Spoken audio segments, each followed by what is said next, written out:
L-aħħar rapport PISA maħruġ mill-Organizzazzjoni għal Kooperazzjoni u l-Iżvilupp Ekonomiku l-OECD juri li l-istudenti Maltin u Għawċin għamlu progress fix-xjenza meta mqabbel mal-aħħar rapport maħruġ fl-2018. Fil-matematika u l-qari r-riżultati ta' pajjiżna huma konsistenti ma' dawk tal-aħħar rapport tal-2018. Dan ir-rapport tal-OECD jagħmel valutazzjoni internazzjonali tal-istudenti u jkejjel il-kapaċità ta' żgħażagħ ta' 15-il sena li jużaw l-arfien u l-ħiliet tagħhom fil-qari, fil-matematika u fix-xjenza biex jilqgħu għall-isfidi tal-ħajja reali. Dan l-eżerċizzju jsir kull 3 snin, madankollu minħabba l-pandemija tal-COVID-19 ma sarx fl-2021 u sar is-sena li għaddiet minflok. Il-pandemija affettwat lil pajjiżi kollha li jixhdu r-riżultati f'dan ir-rapport tant li bħala medja fix-xjenza l-pajjiżi kollha baqgħu konsistenti mar-rapport tal-2018 b'Malta ttejjeb il-pożizzjoni tagħha b'9 punti.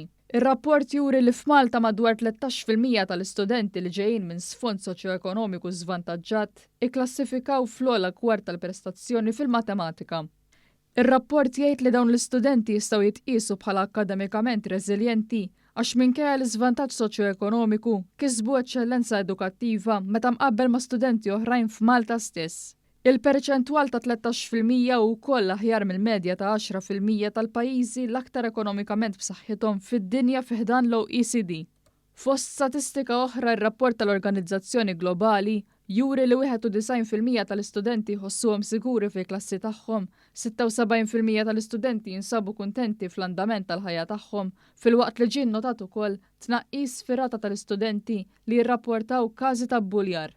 Ir-rapport jgħid li dawn ir-riżultati huma l-ewwel b'indikazzjonijiet tal-effetti sinifikanti tal-pandemija fuq it-tagħlim tal-istudenti.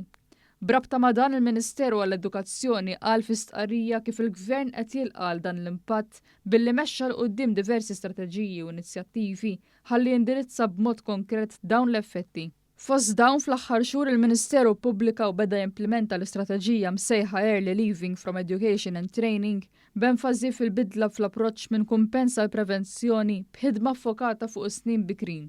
Min barra hekk l-Istrateġija Nazzjonali għall-Edukazzjoni 2024 sal-2030 il-ġdida li dalwaqt se tkun imnedija l-aħħar fażi ta' konsultazzjoni tpoġġi lill-persuna fiċ-ċentru u b'mod integrat tara li l-istudent ikun qiegħed jilħaq il-livelli neċessarji fil-litteriżmu.